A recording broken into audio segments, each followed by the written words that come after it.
right, while everyone settles down, we would like to dismiss our children for their Sunday school. Kids, you may now go to your Sunday school. May God bless our Sunday school ministry for our kids.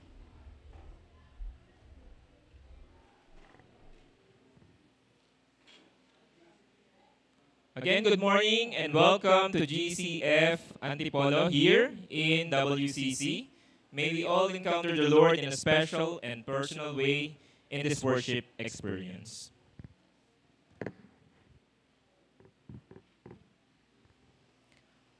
Worshiping God also involved the study of God's Word. Here in GCF Antipolo, we believe that the Word of God, the Bible, is our sole authority for faith and for godly living. There's no worship if the centrality of the Word of God is absent. In this regard, now let us all rise, and we will read the scripture passage that we will be studying this morning.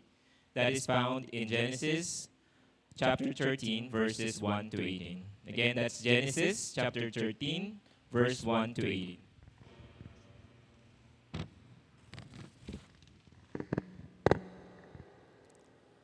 So Abram went from Egypt to the Negev with his wife and everything he had, and Lot went with him. Abram had become very wealthy in livestock and in silver and gold. From the Negev he went from place to place until he came to Bethel, to the place between Bethel and Ai, where his tent had been earlier, and where he had first built an altar. There Abram called on the name of the Lord. Now Lot, who was moving out with Abram, also had flocks and herds and tents. But the land could not support them while they stayed together, for their possessions were so great that they were not able to stay together. And quarreling arose between Abram's herdsmen and the herdsmen of Lot. The Canaanites and Perizzites were also living in the land at that time. So Abram said to Lot, "Let's not have any quarreling between you and me, or between you and herdsmen and mine, for we are brothers. Is not the whole land before you? Let's part company. If you go to the left, I'll go to the right. If you go to the right, I'll go to the left." Lot looked up and saw that the whole plain of the Jordan was well watered, like the garden of the Lord, like the land of Egypt towards Zoar. This was before the Lord destroyed Sodom and Gomorrah. So Lot chose for himself the whole plain of the Jordan and set out toward the east. The two men parted company. Abram lived in the land of Canaan, while Lot lived among the cities of the plain and pitched his tent near Sodom. Now the men of Sodom were wicked and were sinning greatly against the Lord. The Lord said to Abram after Lot had parted from him, "Lift up your eyes from where you are and look north and south, east and west. All the land that you see I will give to you and your offspring forever. I will make your offspring like the dust of the earth, so that if anyone could count the dust, then your offspring could be counted. Go walk through the length and breadth of the land, for I am giving it to you." So Abram moved his tents and went to live near the great trees of Mamre at Hebron, where he built an altar to the Lord. Praise God for His word. Let us now prepare our hearts and minds to hear and receive the message of the word and respond to it positively. Thank you so much, Deacon Leonard, for presiding our worship this morning. Good morning to all. Yes, magandang umaga po sa ating lahat, mga kapatid. Pasalamat po tayo sa Panginoon for this wonderful opportunity that the Lord has given us to worship Him in spirit and in truth. Welcome po sa ating iglesia, GCF Antipolo. Tayo po ay sumasamba sa isang Diyos at naniniwala tayo na ating kaligtasan is by grace alone, through faith alone, in Christ alone. Tayo po'y naniniwala sa salita ng Diyos, and the Bible is our sole authority for faith and practice, and we are committed to faithfully fulfill or practice disciple making so that all of us, members of this church, will become growing Christ-like followers of our Lord and Savior, Jesus Christ. By the way, next month po sa ating pong growth group emphasis month, no? And under po sa growth group emphasis month, meron na po gustong i-emphasize po ay yung patungkol po sa Family Fun Day. Ang Family Fun Day po will be on September 21, no? At gagawin po natin ang ating Family Fun Day sa Georgia Academy, no? From 8 o'clock in the morning until 4 o'clock ng hapon. For more details, no, sa mga susunod pa na linggo, at least we have more Sundays. Kung ano ba ang details ng Family Fun Day, ano bang nangyayari dito sa Family Fun Day doon sa atin na hindi pa nakakadalo ng Family Fun Day. Okay? So, pag pumunta rin po kayo sa Georgia Academy, huwag po kayong magsa-Sunday dress po. Wear your sports attire. Okay? Before we get into the message of the Word of God, nais ko pong gawin ito. Sandali lamang po. I'd like to ask all our students to please stand. Lahat po ng estudyante, please stand.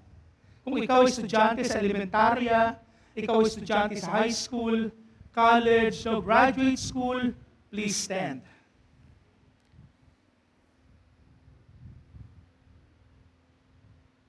Papanalangin ko po kayo. Yuko po natin ang ating mga ulo, pikit natin ang ating mata, and let's pray for our students sa ating kongregasyon. Our Heavenly Father, we would like to thank you and praise you that in this worship celebration, we have some brothers and sisters who are still studying, Lord.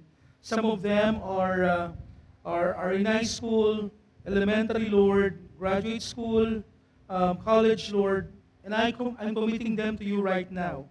Nagsimula na po, Panginoon, ang klase, and I'm sure, Lord, na yung kanila pong mga loads, Panginoon, ang kanilang mga pinagdadaanan sa araw-araw, Panginoon, ay meron pong kabigatan. And so we just simply entrust them to you right now, Father God. May your Spirit guide them. May you continue to give them wisdom, knowledge, Lord, that they need. Give them patience as well, O God. Help them, Lord, to become industrious enough as they have their requirements and even examinations, Lord, tests, quizzes. Lord, I pray, Lord, that they will be able, Lord, to pass all these things that they will go through in their classes. Panginoon, I pray whatever desires that they have in life, whatever ambitions that they have, Lord, I pray, Lord, na ma-achieve po nila ito for your glory and for your honor and by your help. And I pray that they will continue to invite you, Lord, in their lives para sila po, Panginoon, ay magtagumpay sa kanila pong nilalakad, Panginoong Diyos, bilang mga estudyante. I'm committing them to you right now, Lord. Bless them more and more in Christ's most wonderful name. Amen and amen. God bless you. You may be seated.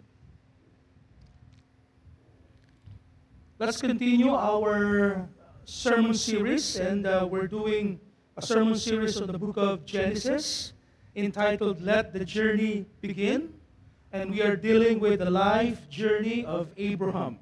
We are now in chapter 13, and we're starting chapter 13, verses 1 to 18. Last Sunday, we have already learned that when Abram arrived in the Promised Land, meron pong tagutom. There was a famine. At para kay Abraham, ang kanyang solution was to go down to Egypt. Kasi merong abundance of food, and in fact, everything in Egypt was in abundance. But certainly, ito po ay hindi kalooban ng Panginoong Diyos because the famine was just a test for Abram and Sarai to keep trusting God even amid famine. In Egypt, makita po natin, in Egypt, he intentionally lied. Nagsinungaling po siya about his relationship with his wife. No? Napansin ni Abraham, di niya napansin na talagang alam ni Abraham na si Sarah was a real beauty. And so he got scared for his life in Egypt. He got scared that if the Egyptians would take interest of his wife, Sarai, and would discover that he was the husband of that beautiful woman, the Egyptians would kill him. And so Abram advised Sarai to tell the Egyptians, kung mangyari man ito, that she was his half-sister. Wow. And it was true. yung mga tao took notice of Sarai's beauty. And the people, the officials brought Sarai to Pharaoh. And the Pharaoh took notice of Sarai as well.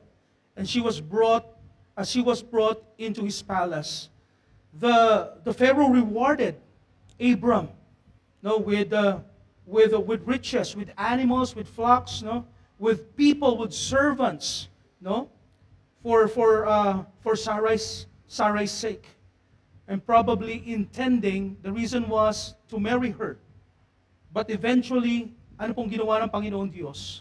Because this will destroy His plan. Ano yung ginawa ng Panginoong Diyos? Eventually, God plagues Pharaoh and his household. Okay? Nagpadala ang Panginoong Diyos ng salot. God revealed to Pharaoh the truth about Abram and Sarai's relationship. Ano pong resulta? Nung nagkita si Abraham at si Pharaoh, of course, pinatawag, the Pharaoh rebuked Abram for his deceit. And the Pharaoh sent them away. Go back to your homeland. This morning in our passage, mga kapatid, we have just read, Genesis chapter 13, verses 1 to 18, we can learn another segment sa life journey ni Abraham. And that is being an uncle, bilang tito, bilang chong, bilang tiyuhin. Okay? That he was a godly man, he was a loving person, he was an uncle, a godly uncle, a loving uncle, but with no influence. Without a doubt, mga kapatid, godly si Abraham. Righteous siya, in fact, in the sight of God. He was indeed a loving husband to his wife, Sarai, a loving uncle to his nephew, Lot. Pero mayroong problema na pinagdadaanan pala sila along the way. There was a challenge. And ano yung challenge na yun? Walang spiritual influence si Abraham, hindi lamang sa kanyang nephew, kung hindi maging sa kanyang asawa. Wala siyang influence. Or, not necessarily walang influence, but lacking of influence. In Egypt, pansin po natin, sabi niya kay Sarah, sabihin mo, half-sister ka, half-sister kita. You know what? Sarah could have scolded Abraham for compromising her. Diba?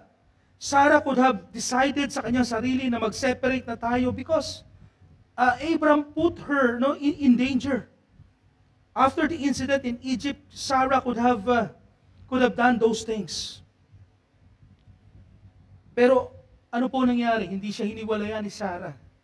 Pero ito po makikita natin na kahit po siya ay godly, kahit po siya ay malapit sa Panginoon, meron din siyang meron siyang mga pagkakamali, meron siyang shortcomings sa kanyang buhay. How could you allow yung wife mo to be taken by the Pharaoh? How could you allow that? How could you accept yung mga reward na binigay ng Pharaoh, yung gift of treasures, knowing that sooner or later, yung Pharaoh na yan will marry your beautiful wife? How could you allow that? As a husband, how could you allow that? Well, Sarai was faithful to God and faithful to her husband. And so she stayed with Abram, moved forward. But this another test or challenge puff up. Hindi sa asawa niya, kundi sa kanyang pamangkin, with his nephew, Lot. The test manifested Abram's lack of influence sa buhay ni Lot. And sa study na to sa umagang ito, mga kapatid, I'd like us to look at three things. Okay? Dito sa mga nabasa nating mga verses, tatlong bagay. The first thing is found in verses 1 to 4. The arrival. Okay? Gamitin natin yung word na arrival. Why? When Abram, Sarai, and Lot, in verses 1 to 4, went back or returned to the promised land, another test. another challenge came, and makita natin, before it was a famine test, now it was a test of what? A test of trust. A test of trust. God allowed, yung famine was a test of trust, rather.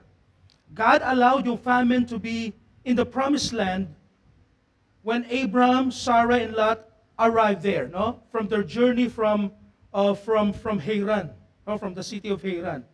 Why? Why merong famine? Kasi test yun. God wanted Abraham, even Sarah, even Lot, to keep trusting God more even amid famine. Now, ang tinawag po si Abraham. Dahil mag-asawa si Abraham at si Sarai, kasama rin po siya, si Sarai. But hindi po included si Lot sa pagtawag ng Panginoon. Ilagay po natin sa ating kaisipan, as we study this, na si Abraham at si Sarai lang yung tinawag ng Panginoong Diyos, to create a nation. Si Lot ay hindi tinawag ng Panginoon, but inalaw ng Panginoon Diyos na sumama si Lot, may purpose sa Panginoong Diyos. Now, this next test was a test of relationship. It was a test of influence. This was not about his relationship with God. This was not about his relationship with his wife, but this was about his relationship with his pamangkin named Lot. In verses 1 to 4, when Abram returned to the promised land, he immediately built an altar. Na usually, ginagawa talaga ni Abram pag tumitigil siya sa isang lugar.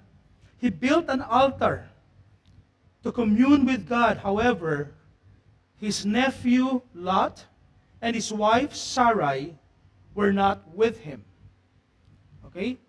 Nasaan si Lot at si Sarai when Abraham built an altar, when Abraham communed with God, when Abraham worshiped the Lord? Nasaan itong dalawang tao na to na malapit sa kanyang buhay?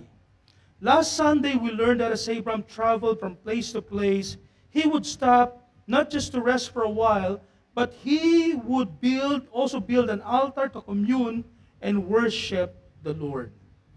Pero noticeable, mga kapatid, sa journey ni Abraham, yes, building an altar, pero nasaan si Sarai? Nasaan si Lot? Abraham could have encouraged, could have educated yung kanyang wife, could have educated yung kanyang nephew to have their own altar, to build their own altar for the Lord. Commune with the Lord and worship the Lord. Pero walang sinabi ang text. Perhaps he could have invited para ma-model niya kung paano gumawa ng altar, kung paano mag-commune sa Panginoon, at kung paano mag-worship sa Panginoon. He could have invited his wife. He could have invited si Lot. Because Abraham had that kind of influence bilang padre di pamilya, bilang leader, bilang asawang lalaki. Tama po ba? Makikita na naman natin dito yung principle ng male leadership. Mga kalalakihan, kahit sa storya sa Biblia, hina-highlight palagi ang male leadership sa tahanan, sa pamilya. Kapag ang lalaki ay hindi tumayo sa kanyang leadership sa pamilya, later on, ang pamilya na yan will be a disappointment. Okay? And we don't want that to happen in our family. And sad to say that Abram did not appropriate yung kanyang influence sa kanyang asawa maging sa kanyang pamangkin. As a husband and as an uncle, Abraham was responsible. He was accountable to his wife and to Lot's spiritual welfare or being. Siya ay accountable. Siya ay responsible bilang asawa at bilang tiyuhin ni Lot. Mga kapatid, when we talk about the church, when we talk about ministry, when we talk about life in the body, in the local body of the Lord Jesus Christ, we can draw a principle here that is applicable sa atin No? A principle from the life, from this particular life journey ni Abraham. And what is that? Here's the principle or the lesson. Every member of a church is a minister. Naniniwala po ba kayo doon? Every member is a minister. A minister, hindi lamang pastor, hindi lamang ang deacon, hindi lamang elder, even a simple member, even a new member of the church, kahit bago ka palang natanggap officially through the right hand of fellowship, you are a minister. Even if you have just accepted the Lord Jesus Christ, you are already a minister. Even if you don't know how to minister to one another, you are a minister. And you have to discover, you have to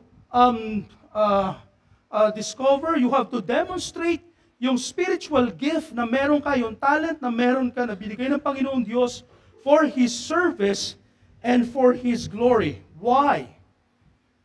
As a minister, I want you to know that you are responsible, that you are accountable for the spiritual being of one another in the local body of the Lord Jesus Christ. You may not know the person by name. You may not know the person dahil hindi ka friendly sa loob ng church, hindi ka nakikipagkwentuhan, but I want you to know that you are responsible. You are accountable sa katabi mo ngayon, sa taong nasa harapan mo, sa taong nasa likuran mo, hindi lang sa kakilala mo, hindi lang sa growth group. Tayo po ay accountable sa bawat isa. Pero mas madali po, no, kaya po tayo merong sistema, meron tayong growth group, meron tayong discipleship group, kasi mas maganda at mas madaling i-practice ang accountability. Now, do you believe that as a member of GCF Antipolo, that we are accountable and responsible to one another? Do you believe that? Do you believe what I am teaching right now? Do you believe what I'm saying right now? Ang sabi ni Cain, nung tinanong siya ni Lord, where is your brother? Nung pinatay niya si Abel. Ano sabi ni Cain? Am I my brother's keeper? The answer is yes or no. The answer is yes. Am I my brother's keeper? Am I my sister's keeper? Yes. Anong pinapakita? We are accountable to one another. In the church, every member is a minister. In the church, you are to minister to one another. In the Bible, it's clear that we are to encourage one another. It's clear in the Bible that we are to strengthen one another. In the Bible, it is clear that we are to edify one another, that we are to admonish one another, that we are to pray for one another. Kulang pa po ito. Kung di po ako nagkakamali, there are 18 or 17 one another in the Bible. And these biblical words, one another, are enough for us to understand that we are responsible, mga kapatid, that we are accountable to one another in church. Here in our church, GCF Antipolo, for over 7 months already this year, we are running discipleship through small group or growth group. By the way, let me reiterate, when we say growth group, we don't only mean Ictus, Real Stewards, New Life, Wise, I'm sorry kung nakalimutan ko, E5, 33, and so forth and so on. Hindi lamang po yun ang growth group. Now this year, we have agreed na ang growth group are a discipleship group. So we have a lot of discipleship groups right now, no, sa ating pong church. And I'd like to show you this this picture of our, we call this growth group web chart. Ito po yung sa mga kalalakihan, mga kapatid. Right now, no, we have 18 men's growth group. So grupo, 8 ano to hindi pa po kasama yung mga former growth groups natin dito. But we have 18 groups sa mga kalalakihan composed of 28 adult men, 11 young adult men, 16 na youth na mga kalalakihan. Okay? For women, no, meron din po sila, may web chart din po sila. Pakita po natin yung web chart ng mga kababaihan. Yan. Sa mga kababaihan, we have 15. No, 15 na growth group. Ito na po yung development ng ating disciple making through the growth group. Meron po tayong 45 women no, na nakapaloob sa 15 growth group ng kababaihan. All in all, mga kapatid, we have 33 growth groups. 33. Maaari po bang palapakan natin ng Panginoon?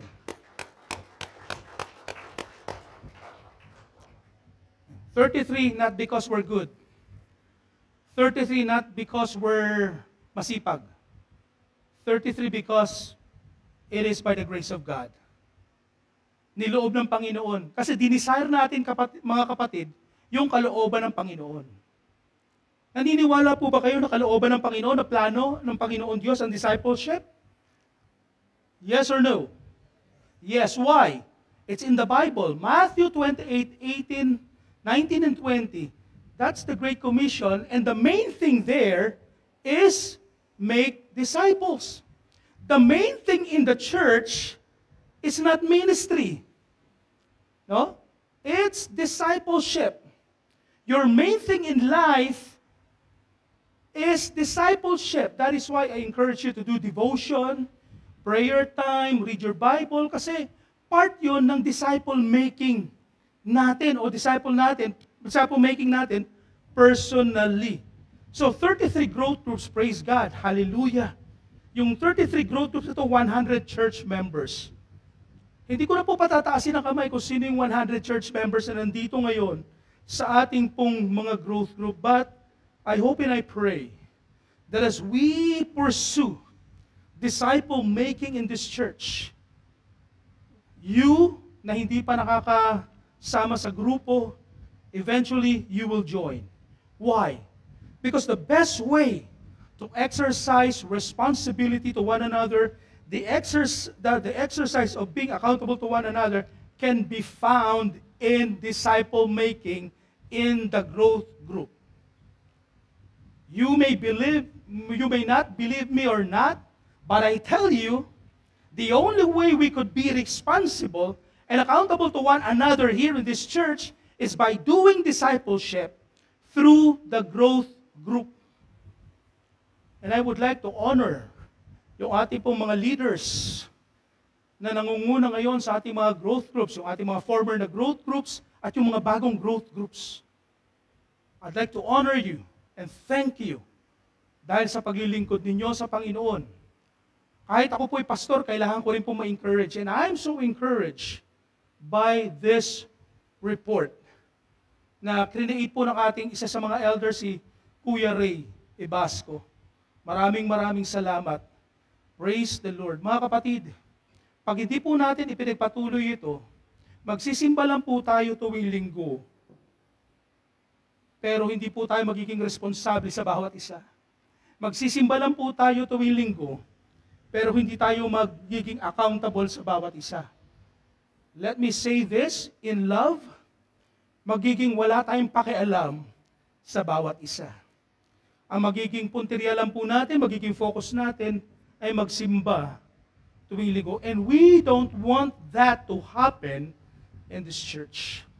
We want to be responsible members, Christians. We want to be accountable to one another. We want to help one another to be growing in their faith in the Lord Jesus Christ, to be a disciple of the Lord Jesus Christ, to be to be a follower of the Lord Jesus Christ, not just a Christian, not just a believer, but a true follower of the Lord Jesus Christ, a growing Christ-like follower of the Lord Jesus Christ. And this can only be achieved, brothers and sisters in Christ, by disciple making in the growth group or small group.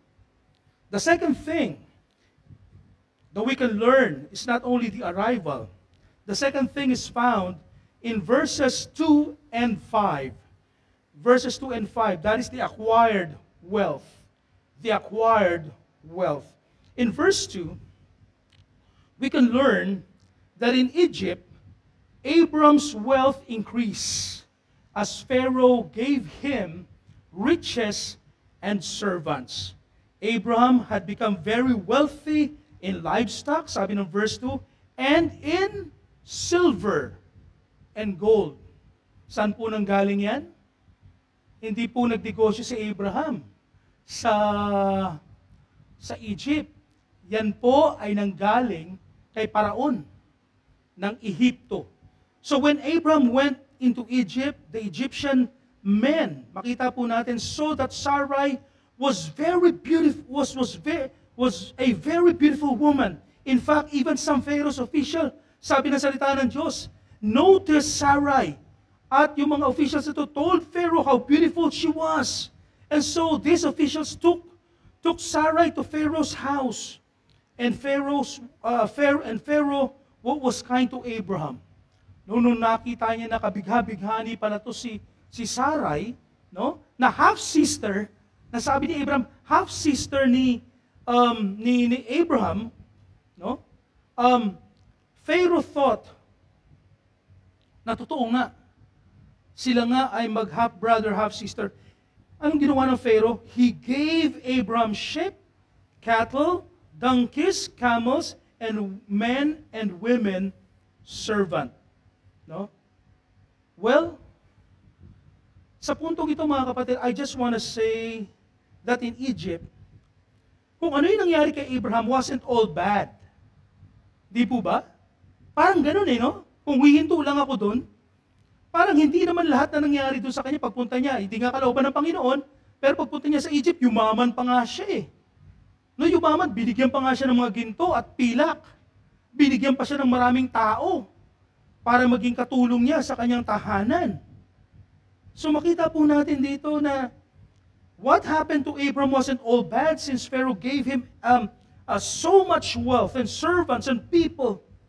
But perhaps, mga kapatid, unknown to Abraham, etong mga wealth na to, etong mga tao na to, na binigay ng Paraon sa kanya, eventually would cause him a great problem. Hindi po nakita ni Abraham yon. Lumaki ang kanyang kayamanan, dumami ang kanyang mga tao. But this created a big problem. No? Coming problem sa life ni Abram at sa life ni Lot.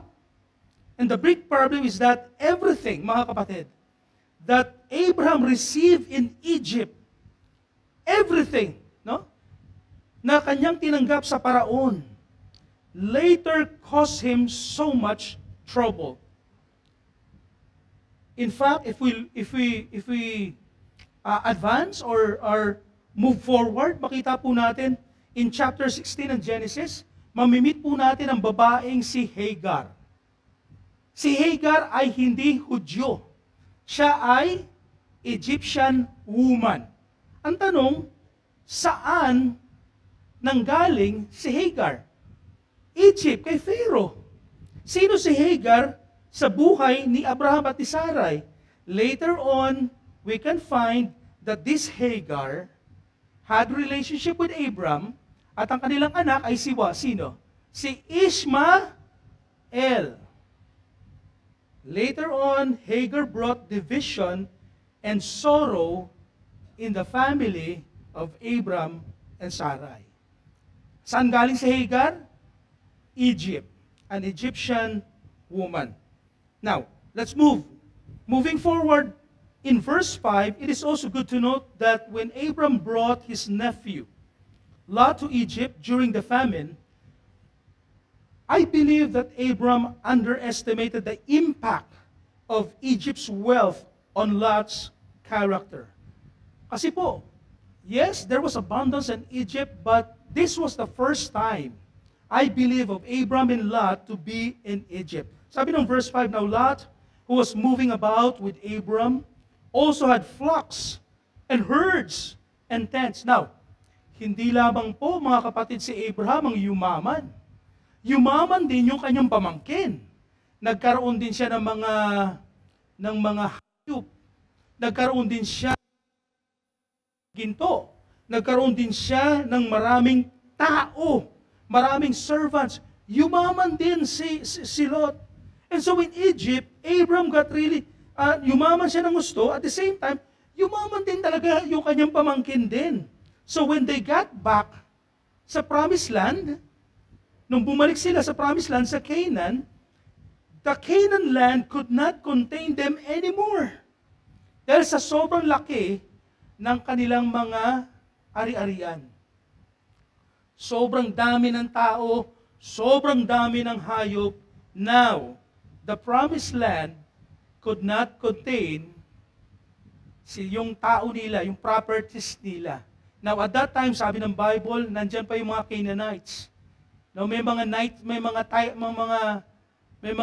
tribes pa na nakatira doon sa Promised Land na nauna kay Abraham at kay Lot. And because of their great wealth, Abraham and Lot could not live together and they have to separate. Abraham, since he was already matured in age, and si Abraham ay marami na eksperyensya sa buhay in terms of wealth then, mas advanced sa kanyang maturity kay Lot. He knew already how to manage perhaps yung kanyang sarili, even i-manage yung kanyang health, wealth. But on the other hand, Abram overlooked. Na-overlook niya, dinisregard niya, na-ignore niya. Nung dinala niya si Lot sa Egypt, yung murang pag-iisip, yung murang spirituality ni Lot sa kanyang buhay. Tandaan natin mga kapatid, sa panahon na ito, si Abraham, nung nasa Egypt siya, nung nasa Promised Land siya, nung nag-journey siya, si Abraham, faithful sa kanyang pag-commune sa Panginoon. Faithful sa kanyang pag-worship sa Panginoon. Pero nung siya ay nasa Egypt na, there was no altar built for the Lord. Hindi na po nagdi-devotion sa Abraham.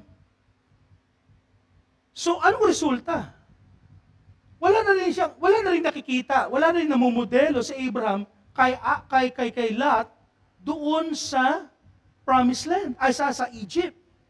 So, wala nakikitang spirituality or spiritual impact si Lot doon kay Abraham in Egypt, kayamanan. No? Kung paano niya alagaan ang kanyang sarili na hindi sila madiscover na sila ay tunay na mag-asawa ni Sarai. Yun ang pinag-iingatan ni Abraham. Unlike before, he would always commune with God. He would always worship God. As a result, Lot, instead of loving God, in Egypt, he learned to love wealth. He learned to love his worldly life. Now, Egypt represents worldliness. It represents worldliness. Lot started measuring everything by what he saw there in Egypt, and this led to his downfall. And this led sa pagruin ng kanyang family, ng kanyang relationship with his uncle, Abram. Mga kapatid, I want you to know that riches, wealth, money, it is a gift from God. Right? Masama ba ang pera? Ang pera ay blessing. So kung meron kang pera ngayon, at ikaw ay nagmamaari ng malaking kayamanan, blessing yan sa iyo, kapatid. But I want you to know that the Bible says the love of money is the root of all evil. Am I right? So you have to take the balance. No, you have to get the balance. Wealth is a gift from God, but the love of money is the root of all evil. If you prioritize loving money over loving God, what do you believe is going to happen sa buhay mo? If you prioritize loving money over loving God, ano mangyayari sa buhay mo, kapatid? Believe it or not, you will sacrifice your own family for the sake of money.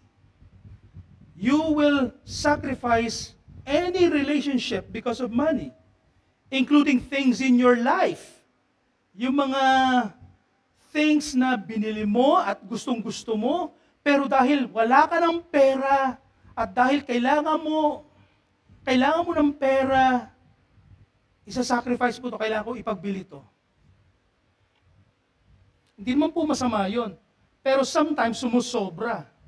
Lalo na po pagka na-involve na ang tao sa drugs. Kailangan ng pera. Magpapabili na yan ng mga ano, or ibibenta niya na yung mga gamit. You will sacrifice properties, even investment for the sake of money. If you were to lose your wealth, if you were to lose money, how do you think that would impact you? If you lose money, if you lose wealth, riches, if you love money, how do you think that would impact you? Believe it or not, your life will fall apart. Mawawasak ang buhay mo because you believe that money is more important than God. You have loved money more than God. In other words, you have already idolized money in your life, and that's bad. That's sin. That is not glorifying to God. Again, money, riches, wealth, they are blessings. They are gifts of God. But, let's be reminded, that the love of money is the root of all evil.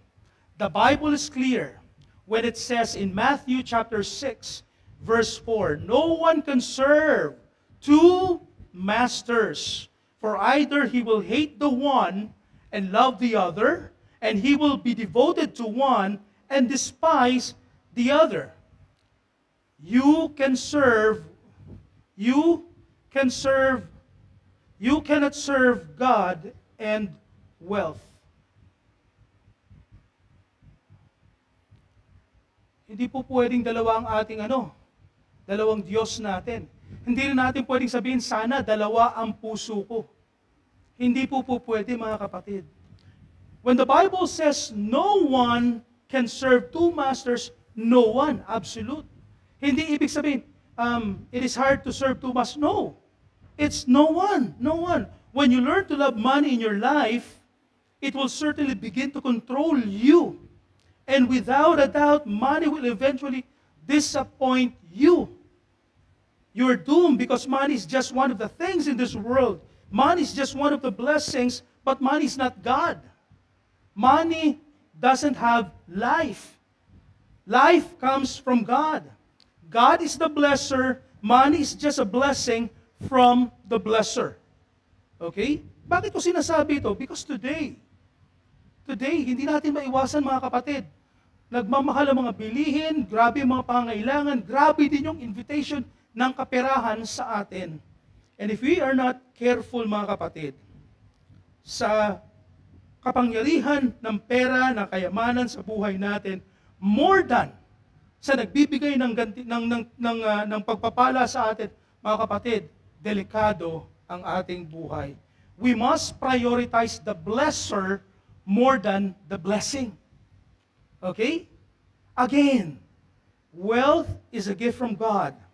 But the love of money, hindi money, the love of money is the root of all evil. Or maybe today, you don't love money. Pwede rin yun.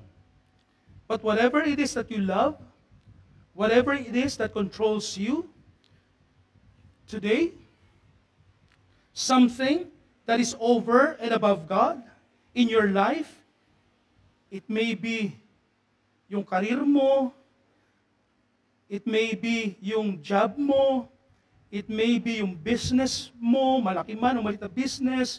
It may be yung hobby mo. Every Sunday, every time na mayroong activity sa church, mas nauna yung hobby mo, your family, your prestige, your name, your reputation. Beloved, whatever it is that you love today, whatever it is that controls you today, and you treat that something as parang Diyos, I want you to know that you will end up in disappointment sa buhay mo. And you have to surrender that. Do not make those things an idol, or idols in your life. Yung idol mo lang, or sabihin natin, yung ating dapat mahalin na mag-control sa atin is God. Why? God is the blesser. God is the giver of life. He is everything sa ating buhay. And Abram, sad to say, underestimated the impact of wealth in Egypt sa character ni Lot. In our final point,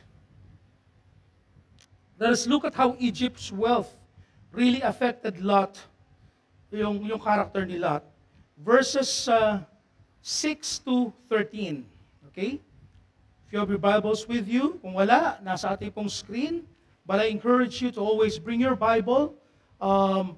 Kung ito man ay nasa cellphone, lagi niyong buksan ang cellphone ninyo. When you open your cellphone, make sure na Bible ang nandyan. No, yung good book, hindi po si Facebook. Okay? The Holy Book, hindi po si Facebook. We can learn the argument, the arrival, acquired wealth, and then the argument. Now, verses 16 to 13, matututunan po natin dito that there was a dispute. Now, when a dispute arose between Abram and Lot's herdsmen or shepherd, Abram missed the opportunity, to counsel his nephew, allowing Lot to make a foolish choice. Okay?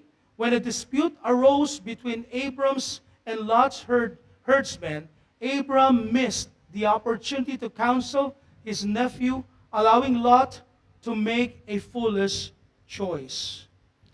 If Abraham, mga kapatid, had the influence over his nephew, Lot, he could have this opportunity to talk, to counsel good things, kay Lot.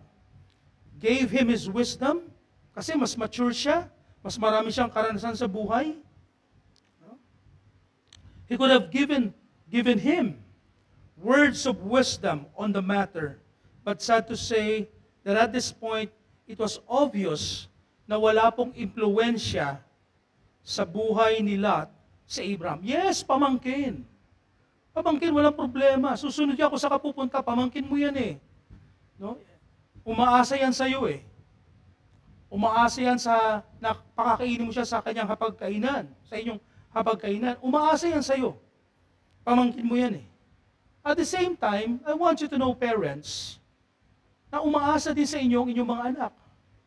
Hindi kayo hindi kayo basta-basta magre-rebelde yung mga bata kasi umaasa sa inyo yan. But, habang nandiyan sila sa stage na yan, let's make sure na yung ating spiritual influence ay nagkakaroon ng impact sa kanilang mga buhay. Ito yung mga pagkakataon sa inyong mga anak na mga nagdadalaga, nagbibinata, na yung ating spiritual impact bilang mga magulang ay nakikita nila at kanilang nararanasan sa loob ng tahanan.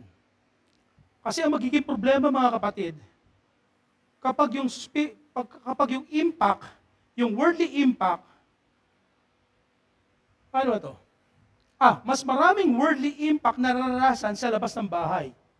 Kung titignan mo ang oras ng inyong mga anak sa loob ng tahanan, ilang oras lang kayo nakikita. I don't know kung nag-uusap pa kayo. Pero tignan nyo to. Mas marami sila sa school. Mas marami silang oras sa school.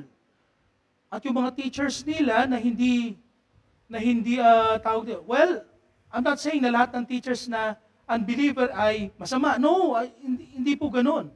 Pero ano yung ituturo nila? Yes, yung subject, but at the same time, yung values. No? Yung values na gusto nating ma-embrace ng ating mga anak ay perhaps hindi na-address ng school ito. And I hope and I pray that our schools, no, would be able to address yung mga values na kailangan ng ating mga young people. No? Unless yung young people na yan nasa Christian school, no, mas maganda. But you know what?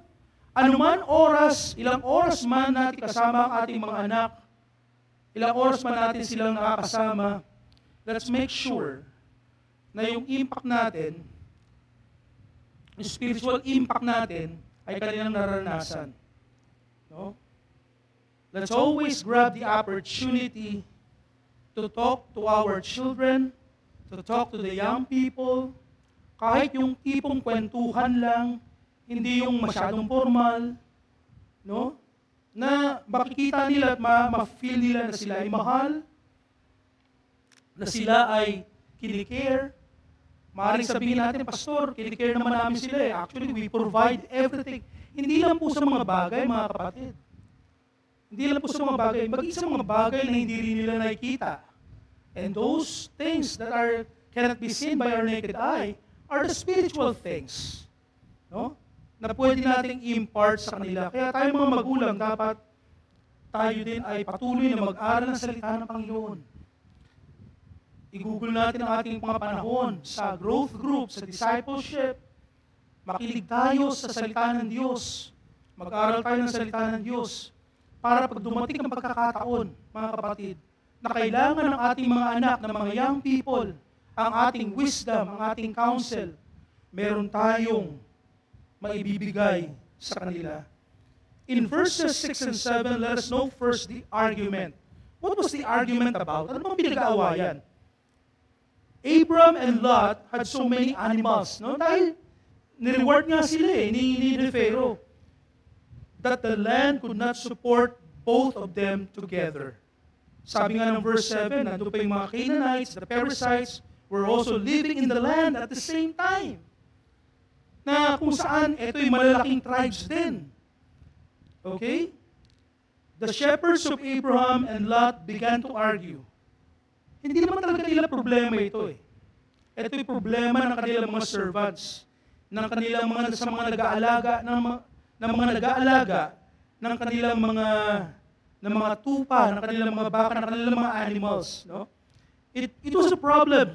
No, it was a problem ng kanilang mga workers, ng mga servants. But I think Lot himself had no respect sa puntong ito sa kanyang uncle.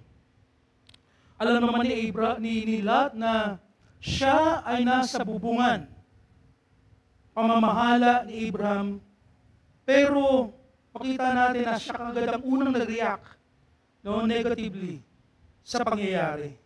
I think Lot himself had no respect with his uncle because perhaps they had no relationship. Dahil walang impact sa buhay ni Lot si Abraham. Kahit na si Abraham was faithful in communing with God, he would build an altar, he would worship God. Ano naging problema? Yung impact ay yung dinala niya si Lot sa Egypt. Nawasak ang buhay ng bata. Nawasak ang buhay ng kanyang pamangkin. In Egypt, Abraham was not faithful. Matatawag ba nating pastor na si Abraham nung nasa Egypt, backslider? Yes, backslider. Backslider siya. Hindi ba siya faithful sa Panginoon? Hindi siya faithful sa Panginoon, nasa Egypt siya. Wala nga siyang communion sa Panginoon eh. Wala nga siyang altar doon sa Panginoon nung nasa Egypt. Ang focus ni Abraham ay protektahan ang kanilang relasyon, ang kanilang pagsinungaling na hindi sila dapat mahuli. Bakit ito inalaw ng Panginoon? Bakit inalaw ng Panginoon na magkaroon ng dispute sa mga tauhan ni Lot at ni Abraham? Again, ito po ay test. Test para kay Abraham to keep trusting God more than people. To keep trusting God more than people. There's always a tendency, even sa ating mga Kristiyano, to trust God but at the same time, we trust people. At nakakalungkot, yung ating pagtitiwala sa mga tao ay more than pa sa pagtitiwala natin sa ating Panginoon. Mga kapatid, ito po'y kasalanan. Pag more than ang ating pagtitiwala, pag more than ang ating paniniwala, pag more than ang ating pananampalataya sa tao, kaysa sa ating Diyos. Again, the Bible says, no one can serve two masters. Yes, yung context nito ay pera, pero yung principle, no? Yung principle na pagka meron kang minahal, meron nagkontrol sa'yo more than sa Diyos, yung result nito ay frustration, ang result nito ay disappointment sa ating buhay. In verses 8 to 13, nakita po natin yung argument nila, may dispute. Now, meron silang agreement. What was the agreement between Abram and Lot? Verses 8 and 9, merong term. Abram allowed Lot to select his own land. No? So Abram said to Lot, there should be no arguing between us, you and me, or between your people and my people. Nag-usap naman pala sila. Pero hindi ito enough, no? Hindi enough wisdom ito. There should be no arguing between you and me or between your people and my people. Kasi we're all brothers. We're all brothers. Alam niyo po, maganda pakinggan, we're all brothers. No! Abraham, uncle ka. Uncle ka. Leader ka. Leader ka. Hindi lang kayo brothers, leader ka. We should separate. Si Abraham pala nagsabi noon. Siya pala nag-suggest kay Lot na mag-separate sila. Hindi pala si Lot ang nag-suggest. And I don't think that separation is the answer, is the solution to the problem. You can choose any place, pinapili niya pa. You can choose any place you want. If you go to the left, I will go to the right. Aba, nagpatintero pa. If I go to the right, I will go to the left. Nakita niyo yung nakita niyo yung leadership ni Abraham po rito, mga kapatid. Uncle ka, susunod yan sa'yo. Kahit wala kayong relationship. Tapos siya pa yung nag-decide, no? Siguro, it's time for us to separate. And I don't think to separate was the answer, but God allowed it.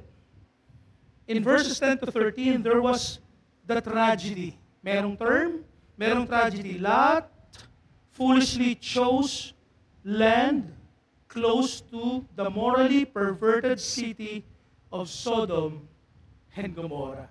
Pinabayaan mong mamili eh.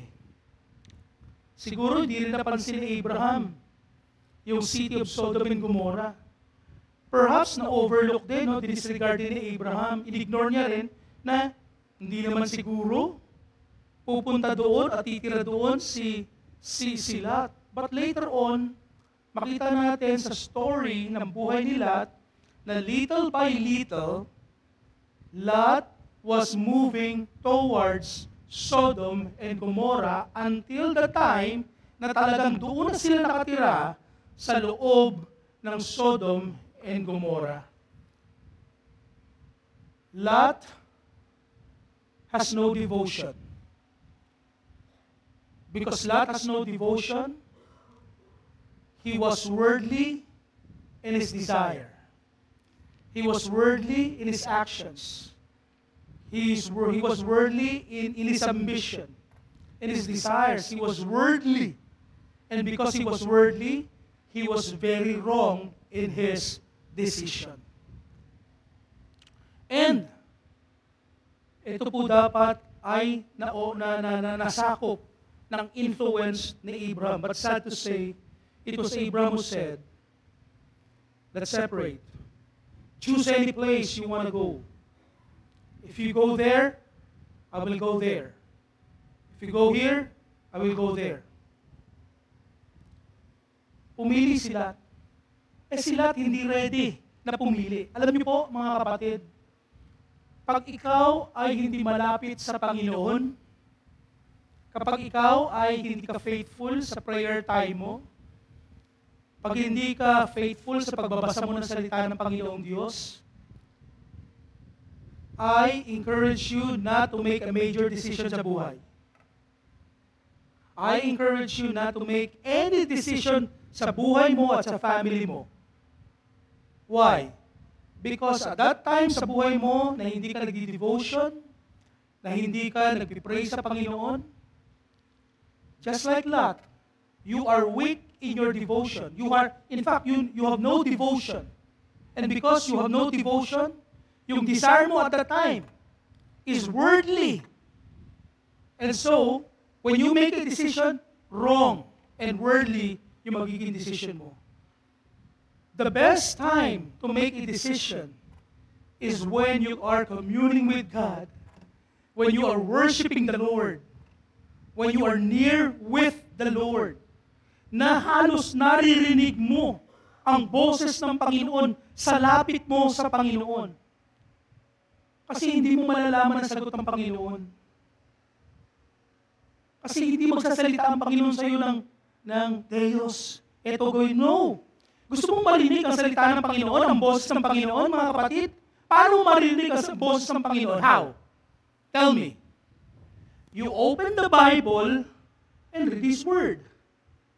Sabi ng isang matandang pastor, kapag nagbabasa tayo ng Biblia, nagsasalita ang Panginoon. Hindi po ito parang extraordinary na, Pastor Deus, eto magiging desisyon sa GCF. Hindi po ganun. Wala pong ganun, mga kapatid. No? Baka matakot pa ako, tumakbo pa ako, sino yun? No? Lord, ikaw ba talaga yun? Hindi ako nagbukas ng Bible, bakit nagsalita ka? Wala pong ganun, mga kapatid.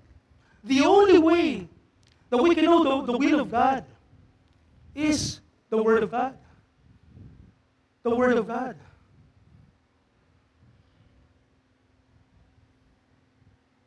And when you make a decision, when you choose something, it must be supported by the will of God.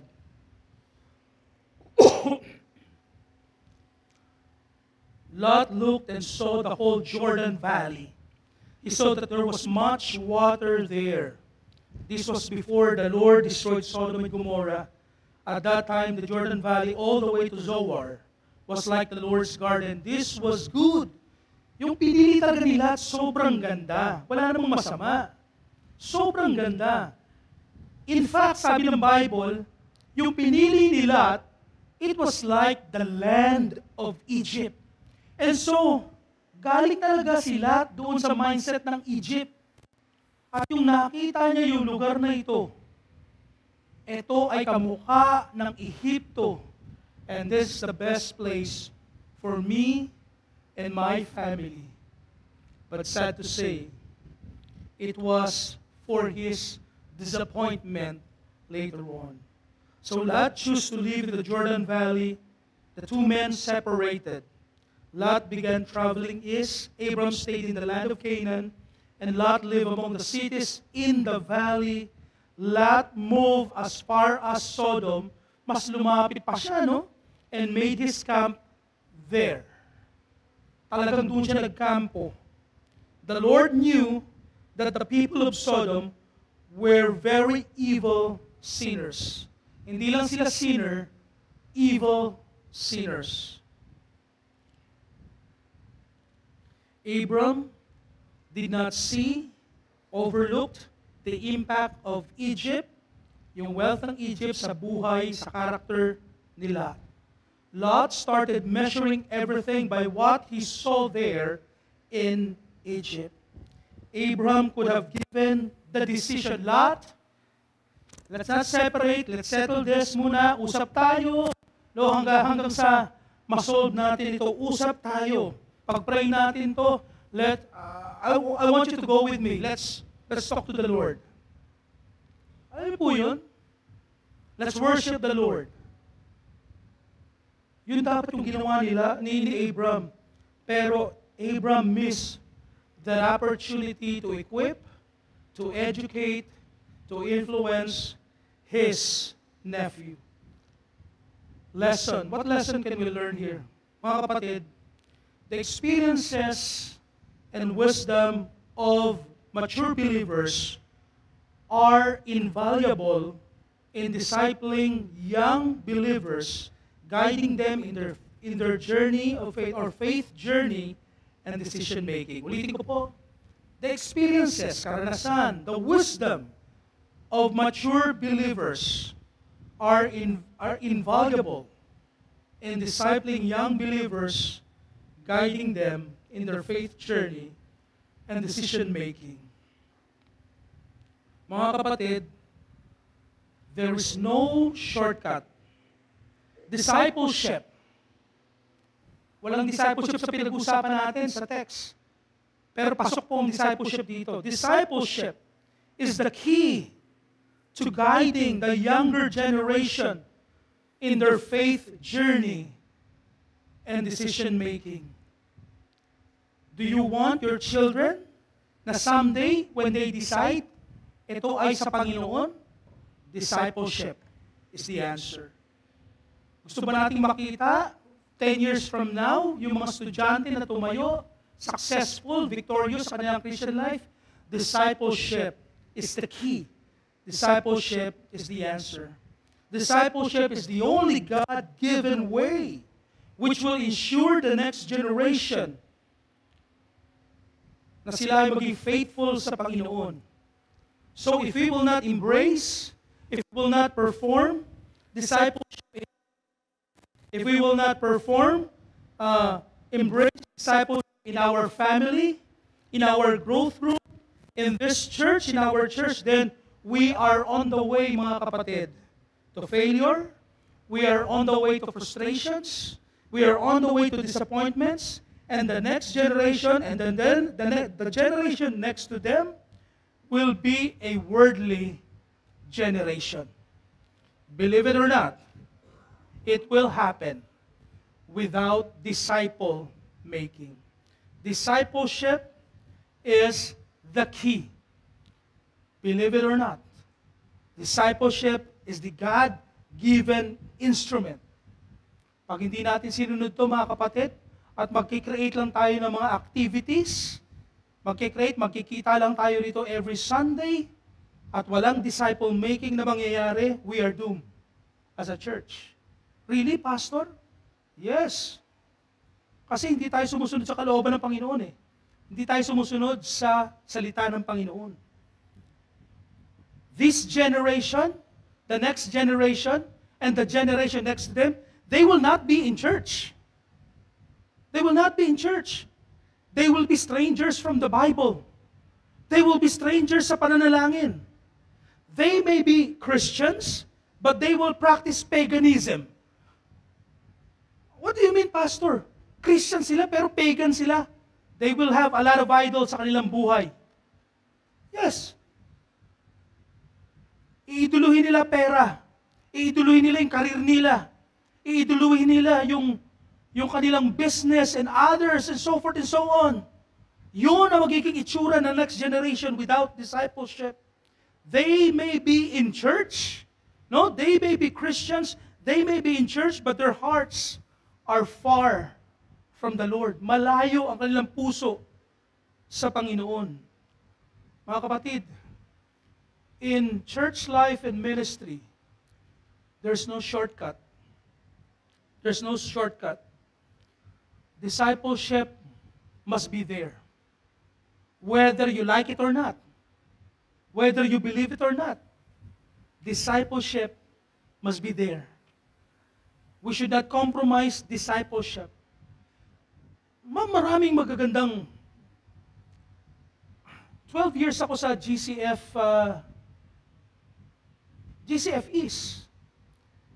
I have done a lot of concerts. Hindi ako nagko-concert. Yung grupo na in-invite natin dito, sa time ko, 12 years, I could not count yung concerts na ginawa ng grupo na yan. Sa kamay ko pa, sama yung daliri ko sa paa.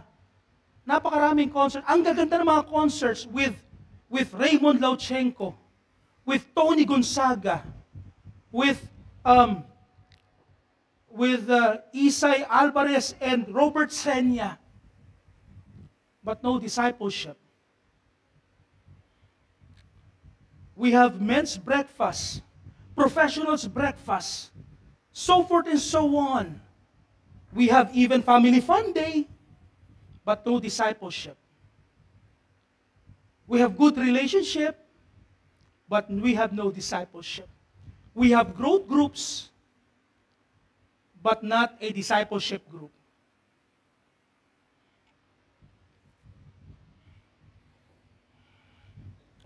Alam mo, na-realize ko na lang yan nung nandito na ako sa GCF Antipolo. Nakita ko na lang yan lahat nung dinala ko ng Panginoon sa GCF Antipolo. Mga kapatid,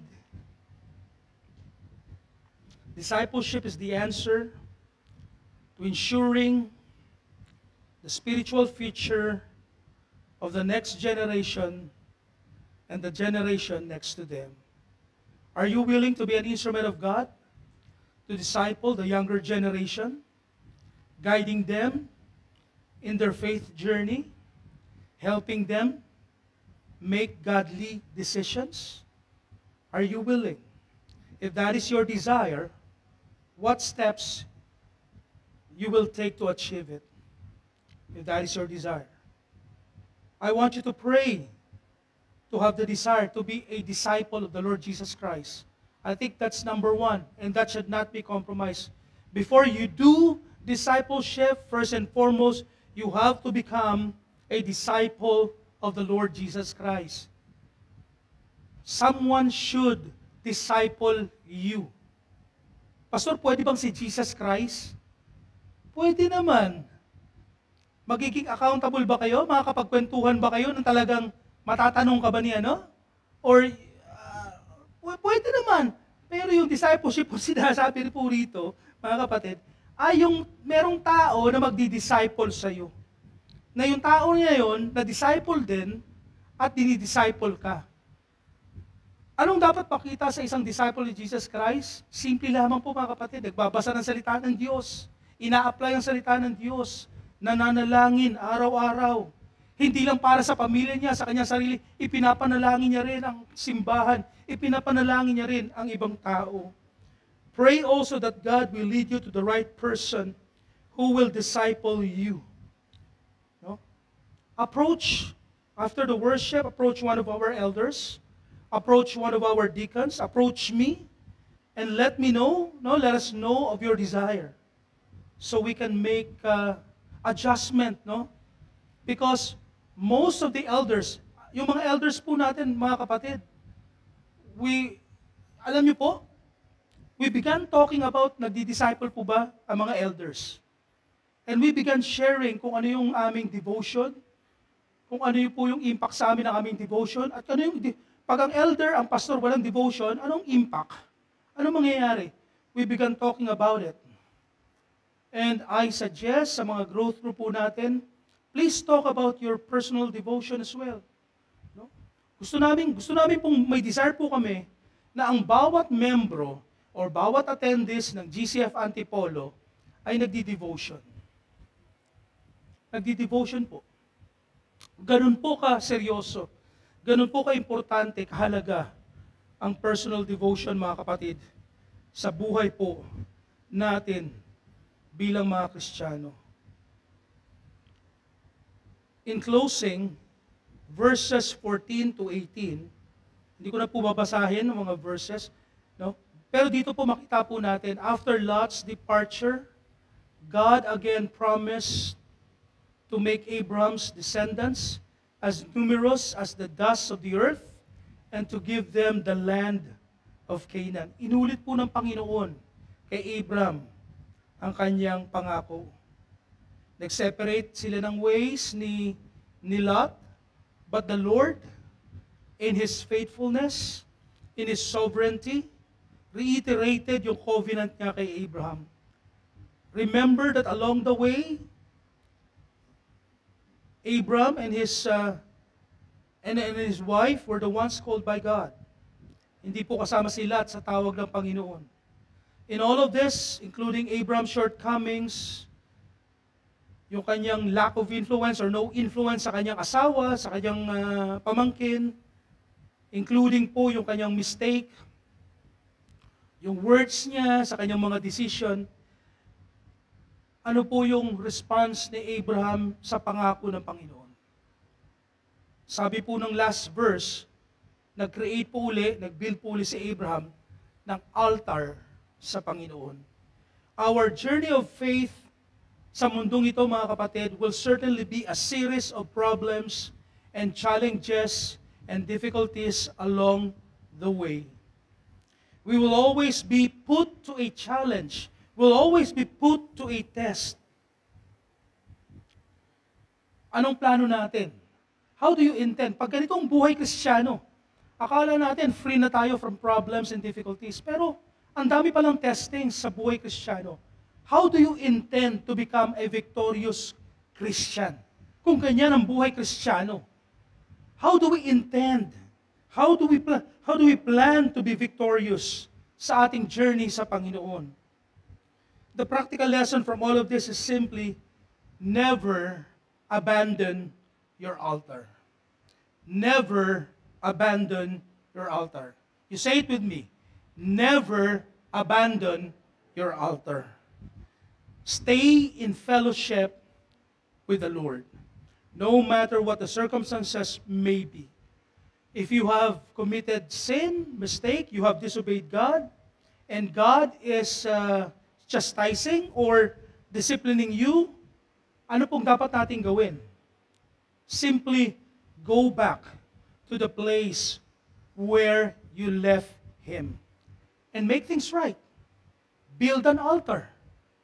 Never abandon your altar. Remember that Christian life is not only a kind of life with series of problems, difficulties, challenges, but, listen, the victorious Christian life, not just Christian life, but victorious Christian life is a series of new beginnings. A series of new beginnings. Pag nagkamali, bangon, may bagong panimula. Dahil faithful ang Panginoong Diyos. His faithfulness are new every morning. Great is thy faithfulness. This is not an excuse for sin. No. This is not a license to sin. But this is an encouragement for repentance, receiving the grace of God, moving forward, and continually be in worship, be in fellowship with God. Never abandon your altar, no matter what the circumstances may be. Ano yung altar? Last Sunday, ano yung altar? Yung ating personal devotion. Ano man ang mga pagkakamali natin, pagkakasala natin, mag-devotion pa rin tayo. Na-discourage ka man, na-disappoint ka man, nagkasala ka, pagdating, bago matulog, pagising sa umaga, mag-devotion ka pa rin. Mag-devotion ka pa rin. Mag-church ka pa rin. Maglingkod ka pa rin. Huwag kang susuko. Ganun lang po buhay Kristiyano, mga kapatid. Dahil pag umalis ka sa church, tinigil mo devotion mo, tinigil mo yung paglilikod mo sa Panginoon, mas lalo kang lalayo sa Panginoon. And that is not the plan of God. That is the plan of the devil. No matter the circumstances may be, never abandon your altar. Sa una, walang sense. Pagka-discourage ka dahil may nangyari sa buhay mo, nagkamali ka, nagkasala ka, sobrang diskorahe ka, sobrang disappointed. Walang sense. Walang sense. Pero alam niyo po, mga kapatid, if you keep meditating the Word of God, if you keep praying to God, you will gain guidance, you will gain wisdom, you will gain His power, you will gain His protection, you will experience His presence, and you will gain the assurance, listen to this, that God is on your side.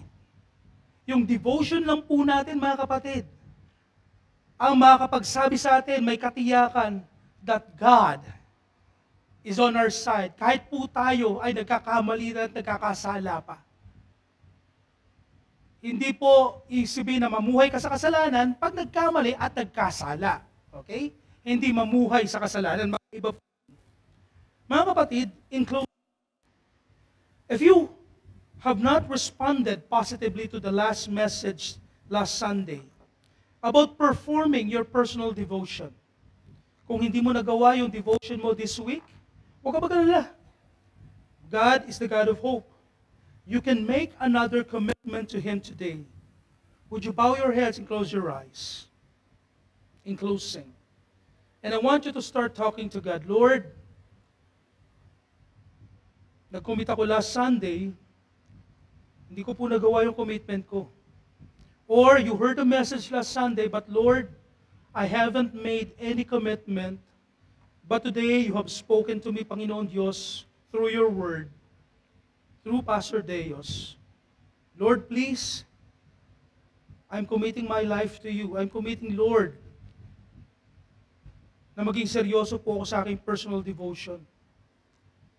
Praise team, you may now come up on stage.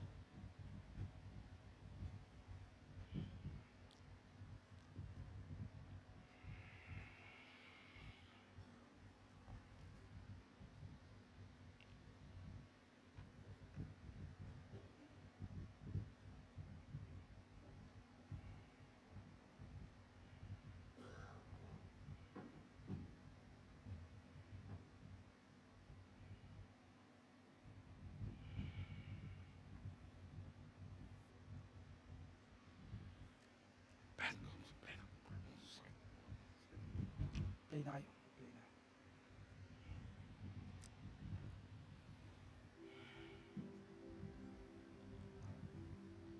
God, we thank you for the message today. Thank you, Lord, for speaking to us. We ask, Lord, that you would bless your words into our hearts today. We understand, Father, na lahat kami po ay nagkakasala at nagkakamali at nagkukulang sa inyo. We understand, Lord, that personal devotion is important. But Lord, a lot of times we're not able to do it. We are not faithful. So Lord, I pray that you would honor our commitment today and continue to bless your words into our hearts. God, it is also our desire to be faithful in practicing discipleship in this church. Salamat po, Panginoon, for 100 people, members, na nasa discipleship group ngayon, and for the 33 groups, Panginoon, na nabuo for over 7 months, Panginoon Diyos. Lord, it is not about us. It is not about because we desire. But Lord, it is all by your grace. It's all because of Jesus Christ, who is the ultimate reason why we do ministry, why we live. Marami pong salamat, Panginoon Diyos. Would you bless your words into our hearts today? And as we respond, Lord, through a song, Lord, mas lalo pa po namin, Panginoon, pag-intigin ang aming pong commitment, Panginoon, sa inyo. This we pray, Christ's most wonderful name. Amen and amen. Let's sing this song. So rise.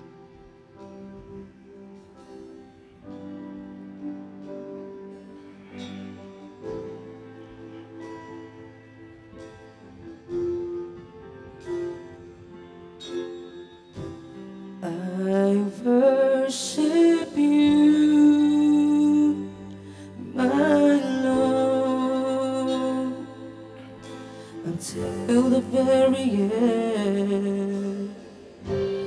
I worship you, my Lord, until the very end. Jesus, lover of my soul, Jesus, I will never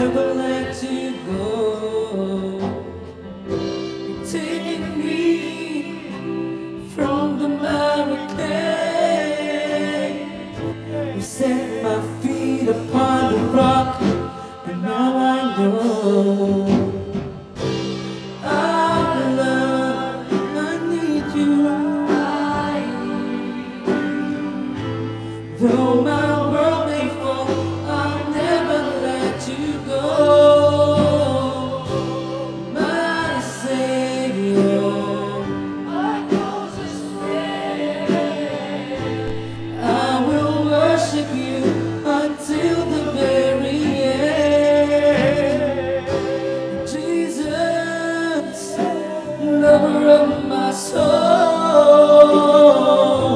Jesus, I will never let you go.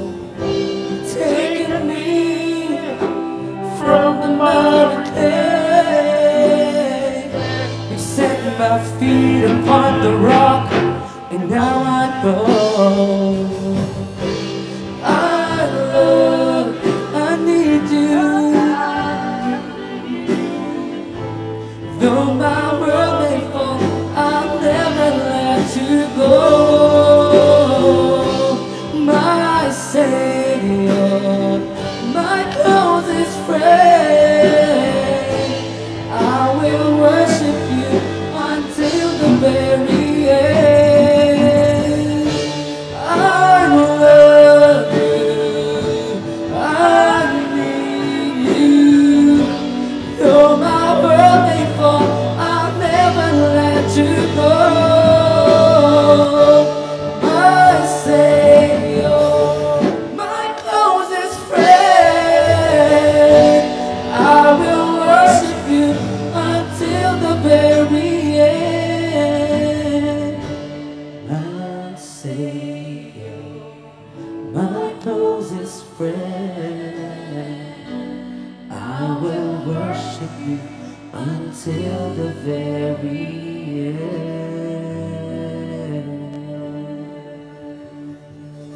Amen.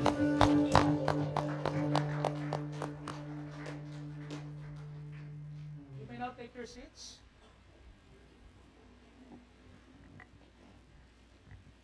It's time for us to give to the Lord, because giving to the Lord is worship to God. Remember this, the more we grow in worship, we also grow more in our giving to God. Please be reminded that giving should be done cheerfully and not out of compulsion. According to 2 Corinthians chapter 9, verse 10, each of you should give what you have decided in your heart to give, not reluctantly or under compulsion, for God loves a cheerful giver. Whatever we give, whatever amount we will give, we should give with an attitude of cheerfulness and true gratitude from our hearts. You may also give cheerfully your tithes and offerings through online transaction, bank transfer, GCash, or PayMaya. Kindly notify Brother Omi Borja at his number posted on your screen and provide a copy of your deposit slip or screenshot of the bank transfer transaction. Reminder, if you're using a check, please note that you need to use the name GCF Antipolo Inc. Let us pray. Great and awesome God, we thank you for your unwavering goodness and mercy in our lives. We are grateful for the ultimate gift of your Son, Jesus Christ, who died for our sins and brought us salvation. As we come before you today with our tithes and offerings, we acknowledge your abundant blessing and boundless generosity that continues to flow into our lives. Lord, your word teaches us that each of us should give what we have decided in our hearts, not reluctantly or under compulsion, for you love a cheerful giver. Help us, O God, to give with joy and a willing spirit, knowing that we are sowing into your kingdom. May our hearts be filled with gladness as we contribute, fully trusting that you are our provider and that you will never fail us in our time of need. We lift up our tithes and offerings to you, and we pray that these gifts may be used mightily to extend your love, to reach more people, and to touch more lives. May they be a source of blessing that furthers the growth of your church and brings glory to your name. Guide us not to give not just out of our resources, but also our time, talents, and love, always reflecting the generosity you have shown to us. All of this we ask in the powerful and mighty name of Jesus Christ, our Lord and Savior. Amen.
our giving to the Lord.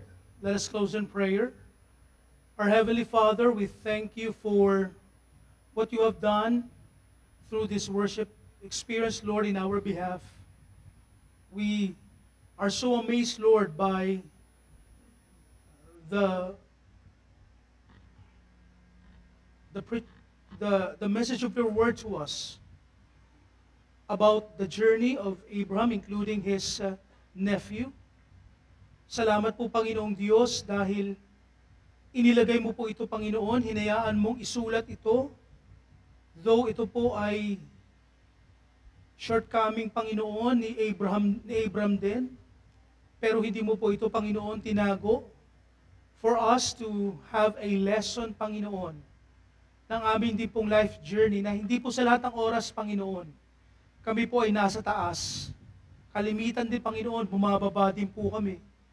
But Lord, along the way, pag nagkamali kami, Panginoon, balik lang kami dun sa lugar na kung saan kami, Panginoon, bumagsak sa inyo. We must never abandon, Panginoong Diyos, ang aming pong altar. And so, salamat, Lord, sa mga lessons na ito. Salamat din, Panginoon, that in our church, discipleship is ongoing. Panalangin po namin, Panginoon, na mas lalo pa pong maging fruitful, mas lalo pa pong maging strong, Panginoon, ang disciple making, not for the glory of GCF Antipolo, not for the glory of the pastor, the glory of the deacons and the elders, not for anyone in this church, but for your glory and for your honor. We are doing devotion, we are doing discipleship, not about us, but it's all about the Lord Jesus Christ. And so, Father, continue to bless your words into our hearts and dismiss us, Lord, with your blessing. Salamat po, Panginoon. And so we just simply honor you and thank you for everything, for all the blessings that you have poured in our lives today. May we be able to meet the demands of the week. May we be able, Lord, to live a victorious life, Lord, throughout the week. May we share Jesus Christ. May we honor Him in our actions, in our deeds, in our words, in our conversation, Panginoon, in our lifestyle, in all things, Lord. May Jesus Christ take the full control and may He be honored, Lord, in all the things that we will be doing. Continue, Lord, to guide us. Continue to allow your presence to be experienced by us. We just simply, Lord, want to say that we love you. Thank you, Lord, for this wonderful Sunday worship experience. Now to Him who is able to keep you from falling and to present you faultless before His presence with exceeding joy, to the only God, our Savior, His name is Jesus Christ.